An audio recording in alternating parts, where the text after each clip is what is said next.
if nothing matters, then all the pain and guilt you feel for making nothing of your life goes away. Pernahkah kamu tiba-tiba berhenti di tengah rutinitas harianmu, lalu kepikiran satu pertanyaan, sebenarnya saya sedang mengejar apa? Untuk apa semua kelelahan ini? Coba perhatikan pola hidup kita. Kamu bangun, bekerja, melihat media sosial, pulang, tidur, lalu mengulanginya lagi. Di permukaan hidupmu terlihat produktif, tapi di dalam diri ada rasa hampa yang makin sulit dijelaskan. Kita hidup di era hyperconnectivity, terhubung secara digital 24 jam penuh. Informasi berseliweran tanpa henti. Dalam psikologi sosial, kondisi ini memicu eksistensial fatigue. Ketika pikiran dihadapkan pada terlalu banyak pilihan, kamu kehilangan kompas arah dan hanya berputar seperti mesin tanpa jiwa. Albert Camus sebut ini the absurd, yaitu benturan antara pencarian makna manusia dan dinginnya dunia. Di film Everything Everywhere All at Once, ini divisualisasikan lewat The Everything Bagel. Ketika seluruh pengetahuan dan materi dunia ditumpuk jadi satu, ia tidak menghasilkan kebijaksanaan, melainkan lubang hitam nihilisme atau nothing matters. Namun ada pandangan yang berbeda. Rasa hampa itu bukanlah bukti bahwa hidup ini acak, melainkan sinyal fitrah. Sama seperti rasa lapar yang menandakan tubuh butuh makanan, rasa hampa eksistensial adalah cara jiwamu memberitahu bahwa ia butuh Allah melalui tauhid. Jiwa manusia tidak dirancang untuk dipuaskan oleh hal-hal fana. Kalau open minder, di sini banyak hal baru.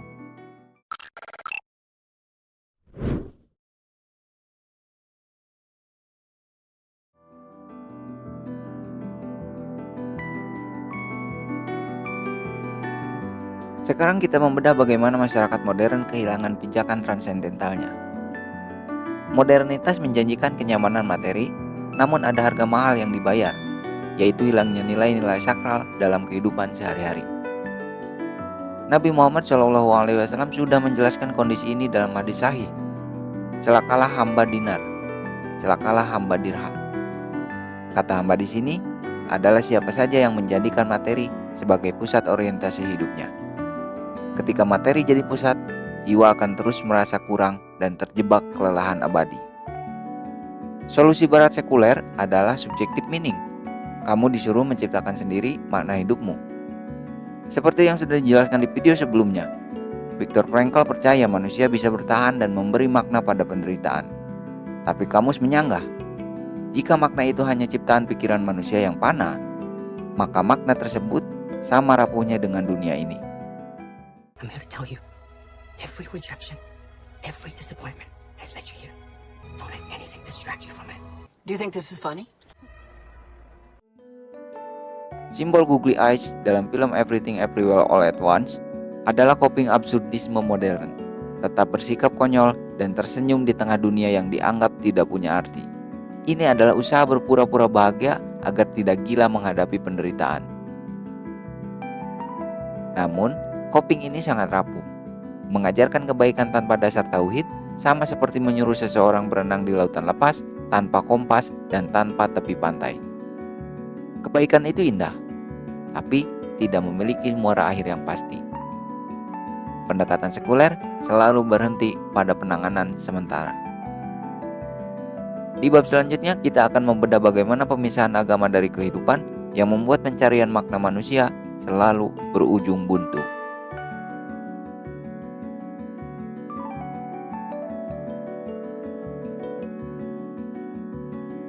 Mengapa coping modern sering gagal?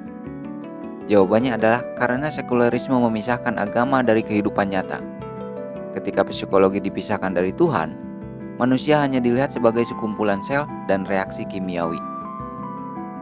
Jika jiwa sakit, pendekatan sekuler hanya mengobati gejalanya, bukan akarnya. I can guide you, but you must do exactly as I say. Okay. The cubicle across from you is empty. What if they... Go, now.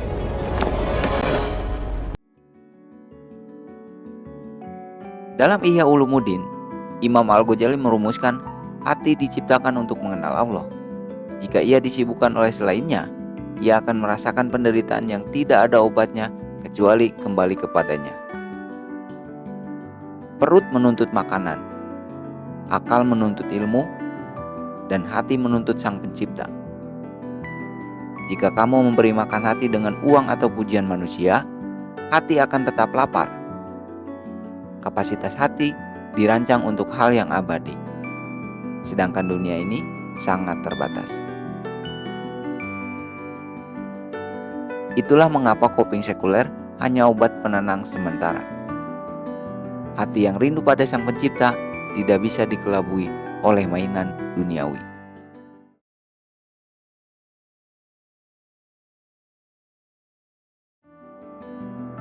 Dalam tauhid, kita punya fitrah yang merupakan orientasi bawaan dari Sang Pencipta.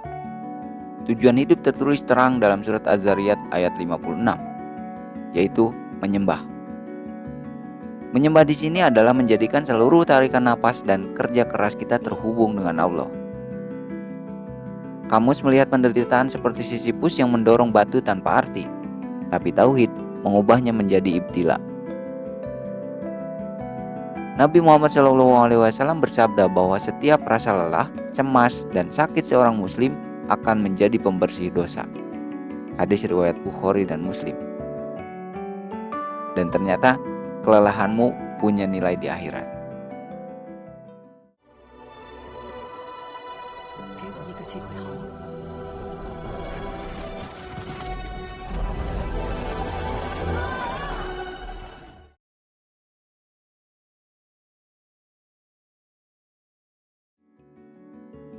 Mari kita sejajarkan. Eksistensialisme menawarkan keputusasaan, absurdisme menawarkan kepura-puraan tersenyum di tengah dunia yang dianggap sia-sia. Namun tauhid memberi jawaban tuntas. Dunia ini memiliki keteraturan yang dirancang oleh Sang Maha Pencipta sebagai tempat transit.